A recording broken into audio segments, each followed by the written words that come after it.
Hello guys, welcome है आपका।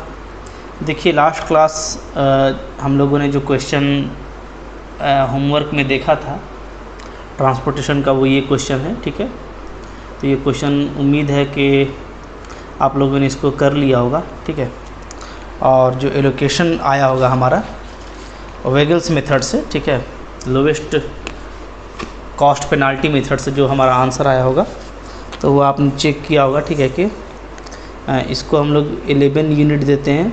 ठीक है, एलोकेशन। ओके, और फिर कहाँ कहाँ पे है, सेकेंड रो में आपका 3 एलोकेशन है। यहाँ पे 6 है, यहाँ पे 3 है, यहाँ पे 4 है। ठीक है, और लास्ट वाले रो में यहाँ पे 7 है 25 को, और 16 को दिया गया है 12। ठीक है, यही सारा एलोकेशन हम लोगों को मिला है। और इधर आपका देखिए रो फिनिश हो गया 11, इधर आपका 6, 3, 9 और 4, 13 ये भी फिनिश हो गया। इधर आपका 7 और 12, 19 ये भी फिनिश हो गया। कॉलम देखा जाए तो ये 6 है, ये 10 है, ये 12 और है 12। ठीक है, इधर आपका 11 और 4, 15, तो सारा ही बैलेंस है। ठीक है, तो फिर जब हम लोगों ने मल्टीप्लाई किया होगा तो हमारा जो मिनिमम जो आया है ट्रांसपोर्टेशन कॉस्ट, ठीक है, वो क्या आया है, वो सबको मल्टीप्लाई कीजिएगा। 11 इंटू 11, 6 इंटू 15। ठीक है, तो सारे को मल्टीप्लाई किया है। 6 into 5, 3 into 16, 4 into 21, 11 into 11, 7 into 25 और 12 इंटू 16। ठीक है, ये सारा करने से हम लोगों को मिला 710, ये आया। ठीक है, हमारा आंसर। ओके, अब देखिए आज जो मैं आपको इम्पॉर्टेंट बताने वाला हूँ वो ये कि हम लोगों ने इसको निकाला है वेगल्स से। ठीक है, ओके, यहाँ पे एक क्वेश्चन राइज होता है हमारा। तो हमने 3 मेथड देखा ना, हम लोगों ने ट्रांसपोर्टेशन के लिए 3 मेथड देखा। कौन कौन सा मेथड देखा? पहला हम लोगों ने देखा नॉर्थ वेस्ट कॉर्नर रूल। ठीक है, नॉर्थ वेस्ट कॉर्नर रूल। ठीक है, दूसरा हम लोगों ने देखा क्या, जो सेकंड हम लोगों ने देखा था वो था आपका लोवेस्ट कॉस्ट मेथड। ठीक है, ये था हमारा, जिसमें हम लोग लोवेस्ट कॉस्ट को सबसे पहले क्या करते थे, प्रीफर करते थे। ठीक है, तो इसको हम लोग लोवेस्ट कॉस्ट एंट्री मेथड भी बोलते थे, लोवेस्ट कॉस्ट एंट्री मेथड। ठीक है, तीसरा हमने क्या देखा, तीसरा जो मेथड हम लोगों ने किया, ठीक है, वो था हमारा यूनिट कॉस्ट पेनाल्टी मेथड। ठीक है, ओके, जो थर्ड हमारा था वो था यूनिट कॉस्ट पेनाल्टी मेथड। ठीक है ना, उम्मीद है आप लोगों ने पीछे का पूरा वीडियो देख लिया है, तो आपको ये सरप्राइज़ नहीं करेगा, ये आप तीनों जानते हैं। ठीक है, अच्छा, हम लोगों ने ये देख, इसी को हम लोग वेगल्स भी बोलते हैं ना, वेगल्स अप्रोक्सीमेशन मेथड यही है। ठीक है हमारा। अब देखिए हम लोगों ने ये देखा था कि सेम क्वेश्चन में हमको जो मिला था, इसमें मिला था 102, इसमें मिला था 83, इसमें मिला था हमको 80 ट्रांसपोर्टेशन कॉस्ट। ठीक है, तो ये 102 था, ये 83 था, ये 80 था। अब एक चीज़ यहाँ पे सोचने वाली है। ठीक है, चलो ठीक है, हमको मिनिमम मिला लास्ट वाले में। ठीक है, ओके, क्लियर है। तो लेकिन हमको ये देखना है कि हमारे पास जो अभी तक जो क्राइटेरिया है ऑप्टिमलिटी का, कि सॉल्यूशन हमारा ऑप्टिमल है कब, जब मेरा नंबर ऑफ़ एलोकेशन क्या हो जाए। तो 2 कंडीशन हम लोगों ने पढ़ा है ऑप्टिमल सॉल्यूशन के लिए। ठीक है, एक ये ऑप्टिमल सॉल्यूशन के लिए हम लोगों ने नहीं पढ़ा है, असल में हम लोगों ने ये कंडीशन पढ़ा है किसके लिए, नॉन डीजेनरेटेड बीएफएस के लिए पढ़ा है। ठीक है ना, ओके, कि जो सॉल्यूशन हम लोगों को मिलेगा तो वो क्या होगा, वो बेसिक फिजिबल सॉल्यूशन होगा। ठीक है, ओके, यानी कि उसको फिर से आपको रिपीट करने का ज़रूरत नहीं है। तो हम लोगों ने पढ़ा था कि जो नॉन डीजेनरेटेड,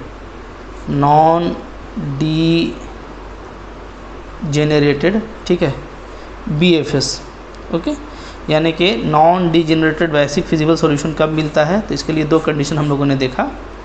पहला ये कि जो नंबर ऑफ़ एलोकेशन है, नंबर ऑफ़ एलोकेशंस, ठीक है, एलोकेशंस, ओके, वो होना चाहिए हमारा m प्लस n-1, ठीक है। m आपका नंबर ऑफ़ रो है, n आपका नंबर ऑफ़ कॉलम है।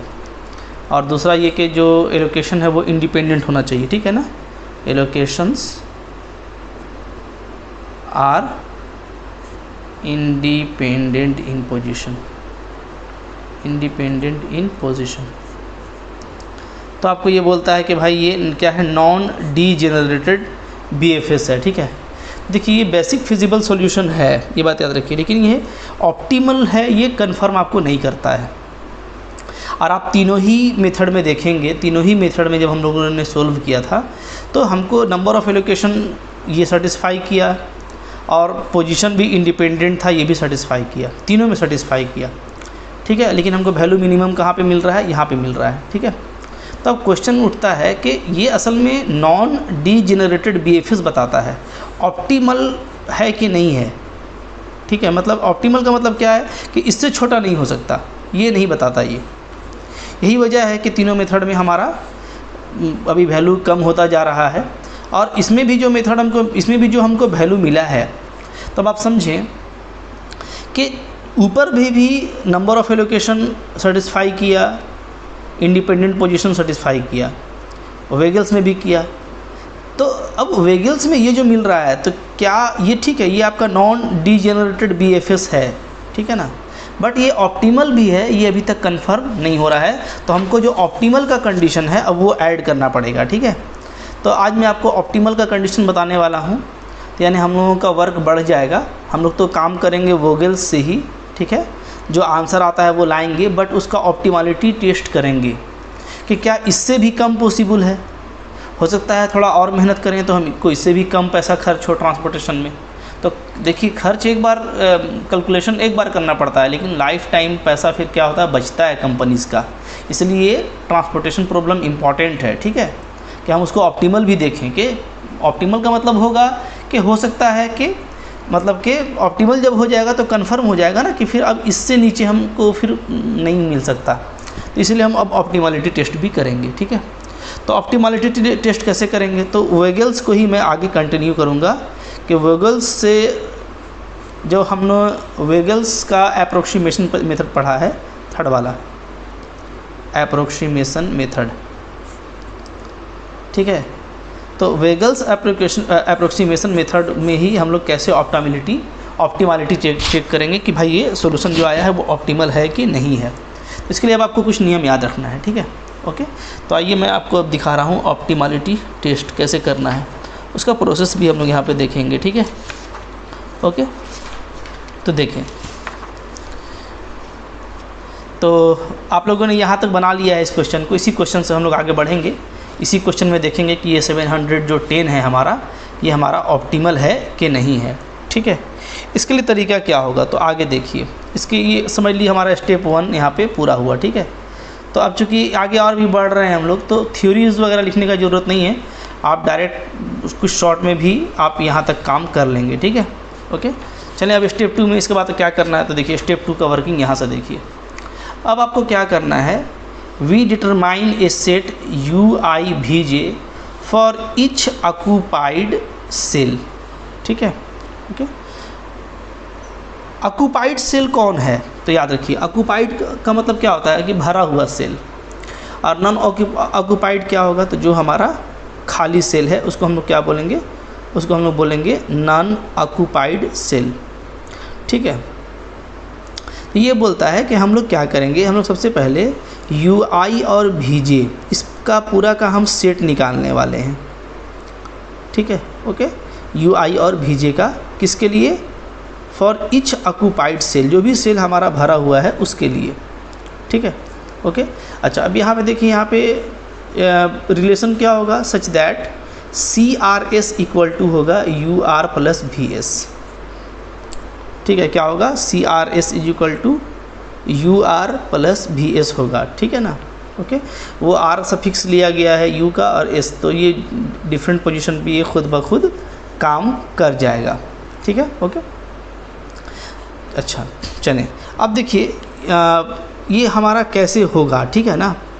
जैसे CRS तो आप समझ गए कि UR प्लस VS है, ठीक है। अच्छा अब देखिए पहले आप लोग ये समझ लें कि हम जो सेल इवैल्यूएशन करने वाले हैं वो कैसे करेंगे, थोड़ा सा यहाँ पे आपको अच्छे से समझना है, ठीक है। ओके, तो देखिए समझिए यहाँ पे बढ़िया से। देखिए हम लोग क्या करेंगे, हम लोग जो है इस तरह का सेल इवैल्यूएशन करेंगे, ठीक है। एक तो हमारे पास में ऑक्यूपाइड सेल है और एक हमारे पास में क्या है, नॉन ऑक्यूपाइड सेल बोलिए या अनऑक्यूपाइड सेल बोलिए, दो तरह का सेल है, ठीक है। जैसे देखिए यहाँ पे आप समझ लें, जैसे ये मेरा आया ना, तो ये मेरा ऑक्यूपाइड सेल है। ऑक्यूपाइड मतलब भरा हुआ, ये ऑक्यूपाइड है, ये ऑक्यूपाइड है, ये ऑक्यूपाइड है, ये ऑक्यूपाइड। जहाँ भी आपको रेड दिख रहा है, जहाँ पे आपने एलोकेशन दिया है वो ऑक्यूपाइड है, और बाकी जो एलोकेशन जिस पर नहीं पड़ा है वो नॉन ऑक्यूपाइड है, ठीक है। तो हम लोग हर सेल को अलग अलग इवैल्यूएट करेंगे, ठीक है। कैसे करेंगे, तो देखिए जो ऑक्यूपाइड है यानी जो भरा हुआ है, वहाँ पे आपको क्या करना है, ऊपर के कॉर्नर में आपको लिख देना है CIJ, यानी उसका जो सेल वैल्यू है सो लिख देंगे, और यहाँ पे जो एलोकेशन उसको दिया गया है वो लिख देंगे, ठीक है। ओके, जैसे समझिए, मैं समझा देता हूँ। जैसे मान लीजिए हमने ऊपर में 11 को 11 दिया था, तो इसका सेल वैल्यू कितना है 11, और एलोकेशन कितना है वो भी 11 है, ठीक है।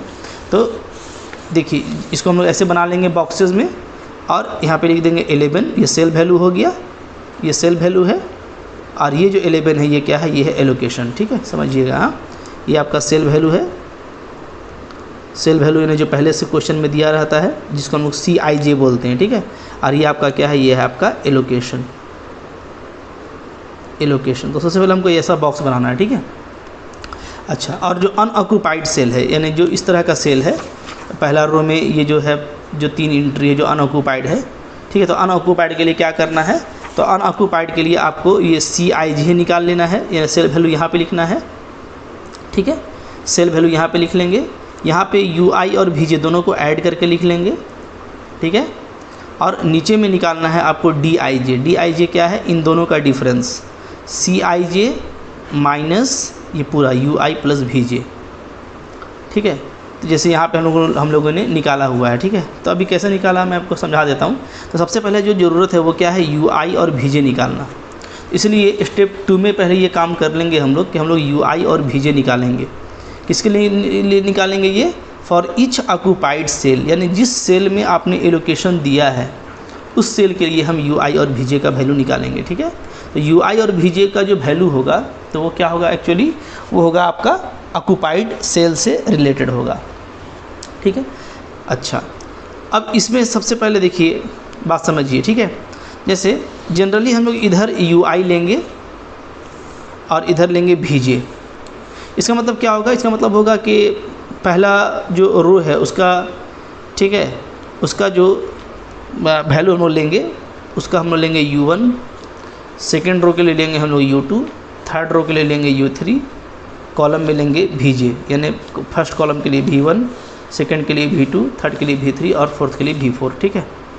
इसमें तरीका क्या है, देखिए तरीका ये है कि हमको जो रिलेशन दिया गया है वो क्या है, वो ये है कि CRS इज इक्वल टू क्या होता है, UR प्लस VS, यानी कोई भी सेल वैल्यू है ऑक्यूपाइड जिसमें एलोकेशन दिया गया है उसमें, ठीक है, तो वो सेल वैल्यू UR और VS के बराबर हो जाएगा, ठीक है। तो इसमें हम लोग स्टार्ट इस तरीके से करेंगे कि जिस रो में सबसे ज़्यादा एलोकेशन है हम लोग उस रो के करस्पॉन्डिंग उसका जो U वैल्यू है उसको 0 ले लेंगे, ठीक है। ओके, अभी हम लोग देखिए जितना क्वेश्चन करेंगे उतना एक्सपीरियंस होगा। जैसे इस क्वेश्चन को देखिए, इस क्वेश्चन में आप देखिएगा तो फर्स्ट रो में 1 एलोकेशन है, सेकेंड रो में 3 एलोकेशन है और थर्ड रो में 2 एलोकेशन है। तो ये आपका U1 से रिलेटेड है, ये आपका U2 से और ये आपका U3 से। सबसे ज़्यादा एलोकेशन आपका सेकेंड रो में है, तो हम लोग U2 को क्या ले लेंगे, 0। मैक्सिमम एलोकेशन वाले रो के U वैल्यू को 0 ले लेना है, ठीक है। U2 हमने क्या ले लिया, 0, इसलिए कि इसमें मैक्सिमम एलोकेशन है। अब आप जो भी ऑक्यूपाइड है वहाँ से आप शुरू करें, ठीक है। जैसे सबसे पहले हम लोग स्टार्ट करते हैं जो ऑक्यूपाइड सेल है। देखिए सबसे पहले हम यहाँ से आते हैं, ठीक है। अगर हम लोग देखें तो ठीक है, अब तक कि यहाँ पे थोड़ा सा आपको ध्यान देना है ना, क्या ध्यान देना है, एक आपको ध्यान जो देना है, ठीक है, वो ध्यान देने वाली बात भी मैं आपको समझा देता हूँ यहाँ पे। जैसे ऑक्यूपाइड जो सेल है, ठीक है, तो ऑक्यूपाइड सेल है हमारा, जैसे यहाँ पे देखिए, ठीक है, ये है आपका यहाँ पे 11 है, ठीक है ना, ओके, तो देखें, ठीक है, हमने U2 को 0 लिया है, तो सबसे पहले हम सेकेंड रो को, ठीक है, R2 पर हम काम कर लेंगे। ठीक है, R2 में जितना भी ऑक्यूपाइड सेल है उस पर हम काम कर लेंगे। ठीक है, जैसे देखिए यहाँ से आपको जल्दी जल्दी मिल जाएगा भी का वैल्यू। तो सबसे पहले आप देखिए यहाँ पे हमारा सेल वैल्यू क्या है, ये है आपका C21 है, सेकेंड रो है और फर्स्ट कॉलम है।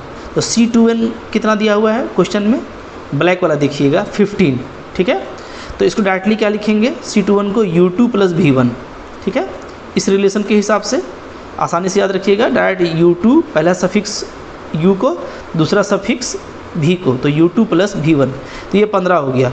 अब U2 आपका 0 किया हुआ है तो निकालना 0 आसान है, तो V1 आपका क्या आ जाएगा 15, V1 निकल गया। ठीक है, फिर आइए सेकंड, ये है आपका रो में, इसका सेल वैल्यू क्या है C22, तो C22 मेरा 16 हो गया, C22 क्या हो गया 16। ठीक है, ब्लैक वाला देखिए, तो ये हो गया U2 प्लस V2, U2 0 है तो V2 क्या आ गया 16।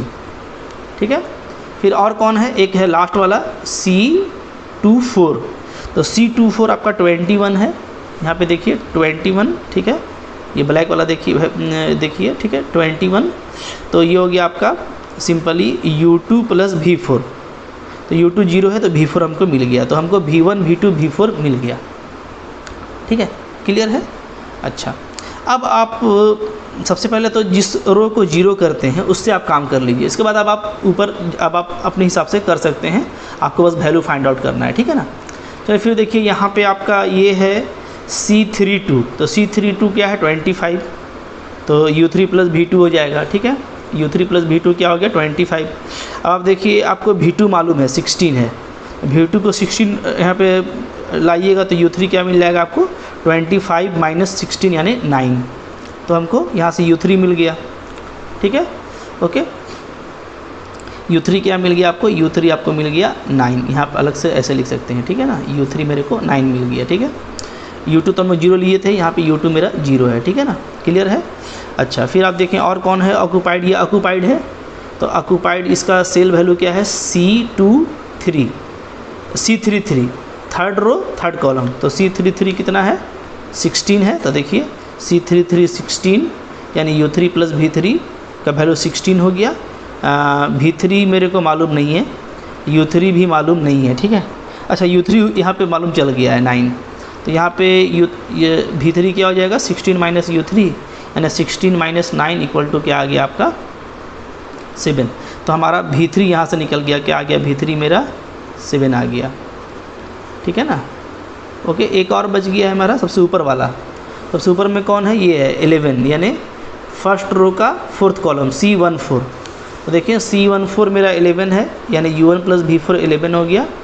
तो अब आप देखें कि V4 मेरे को मालूम है 21 है, पुटअप कर दीजिए, तो U1 आपको मिल जाएगा 11 और माइनस 21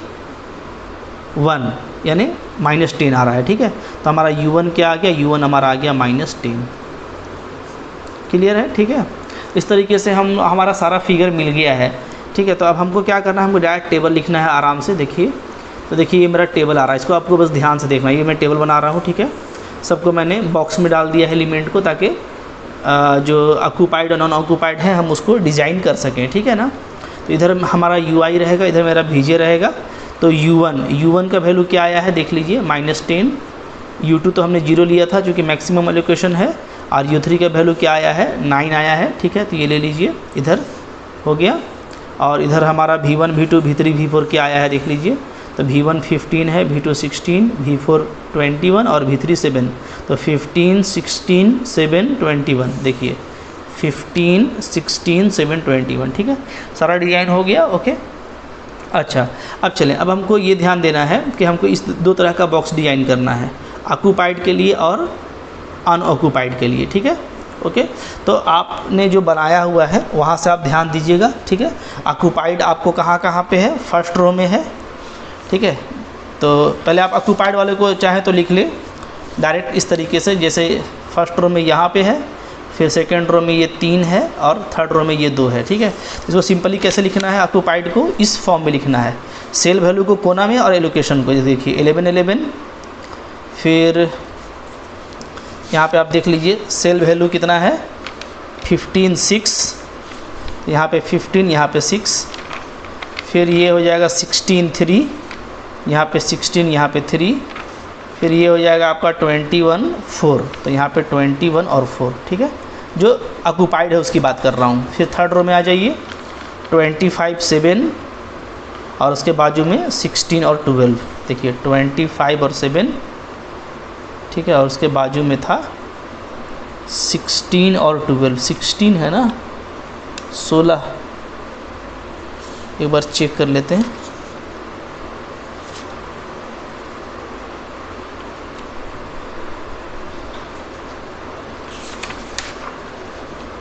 यस 16 ही है, तो यहाँ पे मिस्टेक से लिखा हुआ है, इसको आप 16 लिख लें, 16 और 12, ठीक है, क्लियर है, ये आप 16 कर लीजिएगा। हाँ, ये 16 है। तो हम लोगों ने क्या किया, जो ऑक्यूपाइड है उसको लिख लिया, ठीक है। तो अब आप देखिए ऑक्यूपाइड वाले सारे को गोल गोल घेर दिया गया है, एलोकेशन आपको अलग से नज़र आ रहा है, ठीक है ना, तो इस टाइप से लिख दिया। अब जो अनऑक्यूपाइड यानी जिसमें एलोकेशन नहीं है उसको हमको ऐसे लिखना है, सेल वैल्यू को यहाँ, ठीक है, इस कोना में UI और VJ को जोड़ करके और दोनों का डिफरेंस को DIJ नीचे बना के। तो देखिए पहला यहाँ शुरू कीजिए, इसका सेल वैल्यू कितना है, तो पहले वाले का सेल वैल्यू था, देखिए यहाँ पे क्या था 19 14 और 23, ठीक है, तो सेल वैल्यू को कोना में लिख दीजिए 19 14 और 23, ठीक है, ओके। चलिए अब हम लोग ऐड करते हैं यहाँ पे UI VJ, तो इसके लिए यहाँ पे ये U1 होगा और इसके नीचे यहाँ पे V1, तो U1 V1 क्या हो जाएगा यहाँ पे, अगर हम लोग देखेंगे तो ये हो जाएगा हमारा -10 और +15, दोनों को ऐड कीजिएगा तो क्या आ जाएगा 5, ठीक है, क्लियर है, ओके। अब नीचे में दोनों का डिफरेंस निकाल लीजिए, ठीक है ना, तो 19 और 5 का डिफरेंस क्या हो गया 14, इसका काम हो गया। अब यहाँ पे आइए, तो यहाँ पे देखिए U1 है और इसके नीचे आ जाएगा V2, तो 16 और 10 का -10 का सम क्या हो जाएगा +6, फिर इन दोनों का डिफरेंस क्या आ जाएगा 8, ठीक है, क्लियर है, ओके। अच्छा, इसके बाद आप देखें यहाँ पे ये -10 है और इसके नीचे है आपका आ रहा है 7, तो इन दोनों का डिफरेंस सम हो जाएगा -3, 7 -10 -3, फिर इन दोनों का डिफरेंस निकालेंगे तो प्लस हो जाएगा 26, ठीक है। तो जो नॉन ऑक्यूपाइड है, जो विदाउट अलोकेशन वाला है, उसका काम हमको ऐसे करना है, क्लियर है, ओके। चलें, इसके बाद सेकेंड रो में देखिए ये वाला था आपका, जो जहाँ पे आपका कोई भी एलोकेशन नहीं है, ठीक है, तो ये सेल वैल्यू क्या है 12 लिख लीजिए यहाँ पे, जो क्वेश्चन में दिया हुआ था। अच्छा, अब यहाँ पे UI VJ यानी इधर तो 0 है U2 और इसके नीचे V3 7 है, तो 7 + 0 क्या हो गया 7, इन दोनों का डिफरेंस 5, ठीक है, क्लियर। अच्छा, अब नीचे वाले रो में आ जाइए, तो ये है अनऑक्यूपाइड, ठीक है, इसका सेल वैल्यू क्या है 30, तो 30 को यहाँ पे लिख देते हैं, ओके। अच्छा, फिर यहाँ पे U3 है, यहाँ पे नीचे V1, तो U3 और V1 का जोड़, तो 9 + 15 क्या हो गया 24, दोनों का डिफरेंस 6, ठीक है, ये तो अलोकेटेड है। फिर ये है अनऑक्यूपाइड, है ना, तो सेल वैल्यू क्या है 39। अच्छा, इधर है आपका 9 और इधर है आपका 21 और 9 का सम हो गया 30, दोनों का डिफरेंस 9, क्लियर है, ठीक है। तो अब आप देखिए ये जो वैल्यू निकल रहा है नीचे में, ये सारा क्या है DIJ है, ये सारा DIJ है, ठीक है, लिखने का ज़रूरत नहीं है। जैसे इसको हम लोग क्या बोलेंगे, इसको हम लोग बोलेंगे D11, ये D11 है, ठीक है। फिर ये क्या है, ये है आपका D12 फर्स्ट रो और सेकंड कॉलम, इस तरीके से ये सारा वैल्यू है, ठीक है, ओके। तो अब हम लोग क्या देख रहे हैं कि जो भी DIJ है यहाँ पे, जो नीचे में उसको देखिएगा, हाँ, वो सारा क्या है पॉजिटिव है, सारा पॉजिटिव है, इसलिए जो BFS है आपका ये क्या हो गया ऑप्टिमल हो गया, क्या हो गया ऑप्टिमल, ठीक है। तो यानी कि जो आप आंसर निकाले थे 7 10, अब ये कंफर्म हो गया कि उससे नीचे का कोई आपको वैल्यू नहीं मिल सकता, तो ट्रांसपोर्टेशन प्रॉब्लम का ऑप्टिमलिटी चेक हो गया, ठीक है। तो हम आप लिख सकते हैं कि सॉल्यूशन जो है प्रॉब्लम का वो कैसे होगा, ठीक है। तो जो हमारा क्वेश्चन था उस क्वेश्चन से अब हम लोग काम कर सकते हैं, ठीक है ना, जो भी क्वेश्चन था ऐसे आपको दिख रहा है यहाँ पे, ठीक है। तो जैसे यहाँ पे अब अगर हम लोग लिखें तो क्या था, यहीं पे हम लोग कर सकते हैं कि ये हमारा था मार्केट था M1 M2 M3, और इधर हमारा क्या था, इधर हमारा फैक्ट्री था F1 F2 F3 और यहाँ पे F4, ठीक है ना। तो हम लोग बोल सकते हैं कि भाई सोल्यूशन हमारा ऑप्टिमल हो गया और जो ट्रांसपोर्टेशन कॉस्ट है वो 710 है और ट्रांसपोर्टेशन प्रॉब्लम को ऐसे सोल्व किया जाएगा। The solution of given transportation problem is, कैसे सोल्व किया जाएगा। तो सोर्स वन का मतलब क्या है कि ठीक है हमारा जो मशीन 1 है उससे ठीक है 11 यूनिट दिया जाएगा टू डेस्टिनेशन 4 को, ठीक है, या F4 को कह सकते हैं यहाँ पर अगर F4 लिखा हुआ था तो ठीक है। ओके, तो आप ऐसे भी लिख सकते हैं कि ठीक है M1 ट्रांसपोर्ट 11 यूनिट, जो एलोकेशन है केवल उसी को देखना है। M1 ट्रांसपोर्टेड या transport 11 unit to F4। Source 2 transport 6, 3 and 4 unit to F1, F2 and F4 respectively. या यहाँ पे ऐसे लिखा हुआ है source 2 transport 6, 3, 4 units respectively to destination 1, 2 and 4। तो कैसे भी लिख सकते हैं, अंडरस्टैंडिंग है, ठीक है। एंड फ्रॉम सोर्स 3 यानी जो नीचे वाला है, दो एलोकेशन है 7 and 12, तो transport 7 and 12 unit to destination F2 and F3 या तो 2 and 3 ऐसे करके लिखेंगे। तो अभी आपका ये फाइनल आंसर हो गया, ठीक है। जब भी आपको ट्रांसपोर्टेशन सोल्व करना हो तो आप वेगल से करेंगे, वेगल से आप निकाल लेंगे, लेकिन एक बार उसका ऑप्टिमलिटी चेक करेंगे। तो ऑप्टिमलिटी चेक करने का जो प्रोसेस हम आपको बताएं इसको ध्यान देना है, ठीक है, कि किस तरीके से हमको सबसे पहले UI और VJ का सेट पूरा पता कर लेना है, ठीक है, और उसको कैसे शुरू करना है जिसमें सबसे ज़्यादा एलोकेशन हो, ठीक है। अगर दो रो एक जैसा आ गया जिसमें सेम मैक्सिमम एलोकेशन है तो आप किसी एक से को भी जीरो कर सकते हैं, ठीक है ना। तो U1 और V2 का इस तरीके से वैल्यू निकाल करके आपको जो है एलोकेटेड सेल का और अनऑक्यूपाइड यानी अनअलोकेटेड सेल का दोनों का अलग अलग आपको वैल्यू फाइंड आउट कर लेना है। जो अनअलोकेटेड है उसमें आपको DIJ मिलेगा, तो उन सारा DIJ को आपको देखना है। अगर ये पॉजिटिव हो जाता है, ठीक है, तो वो क्या हो जाएगा, आपका सॉल्यूशन ऑप्टिमल हो जाएगा, ठीक है। इस तरीके से अब आपको एग्ज़ाम में करना है, क्लियर है। तो ऐसे DIJ के बारे में पूरी बात जान लीजिए, ठीक है, कब ऑप्टिमल होगा कब ऑप्टिमल नहीं होगा, तो आप इसको यहाँ पर लिख लीजिए। हाँ, कंडीशन अबाउट DIJ, ठीक है, यानी सेल इवैल्यूएशन, ठीक है। अगर सारा DIJ आपका पॉजिटिव हो गया, the solution under test is optimal and unique. ये ऑप्टिमल भी है और यूनिक भी है, यानी अब आपको इसके अलावा कोई दूसरा पैटर्न भी नहीं मिलेगा, ये यूनिक पैटर्न है। ऐसा नहीं कि आप कुछ और करेंगे तो जो इंडिपेंडेंट पोजीशन है वो कुछ और आएगा, ऐसा कुछ नहीं है, ठीक है। हाँ, अगर ग्रेटर देन और इक्वल टू 0 होता है, ठीक है, जिसमें मान लीजिए कम से कम एक DIJ आपका 0 आ गया, तब आपका टेस्ट ऑप्टिमल तो रहेगा लेकिन ये यूनिक नहीं होगा, यानी इसमें आप कोई फिर दूसरा भी ऑप्शन तलाश सकते हैं।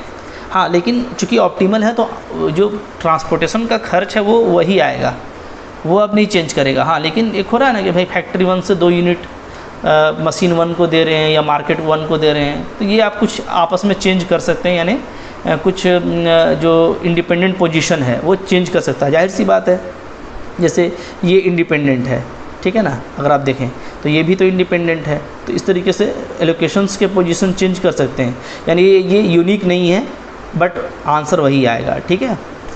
अच्छा, और अगर कोई DIJ आपका निगेटिव आ गया तब इस केस में आपको ऑप्टिमल नहीं मिलेगा, तो आपको ये बताएगा कि भाई कोई और रास्ता ढूंढो, कुछ और करो, कुछ और भी पैसा आपका कम हो सकता है।